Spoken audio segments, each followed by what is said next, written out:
Ito, naka-XLR tayo dito. Ginamit natin yung XLR ng ating mic input. Ito, naka-channel 1. Tapos naka-B8 sound card tayo. Yung microphone natin duman sa B8 sound card. So ito, idol, yung ating microphone. So yung ating gain dito, nakababa pa.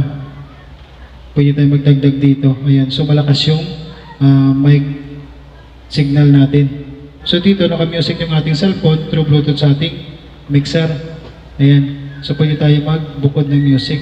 Katulad yan. So pag nag-volume tayo dito, ito na yung volume ng music natin.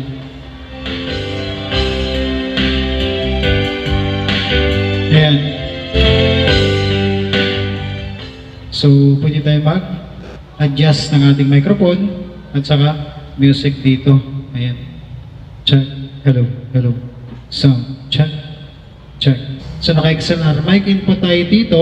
Ito na yung ginamit natin yung B8 sound card. Gamit ko lang dito, idol, na connector. Ito lang 3.5 to dual XLR, ano? Pero ang ginamit ko lang dito, isa. So pwede yan. Ito kasi double purpose ito. Pwede ko rin ito magamit sa equalizer. Kaya dalawa ang ginagamit ko rito. O itong binili ko para may purpose tayo na pwede din natin magamit sa equalizer to cellphone natin.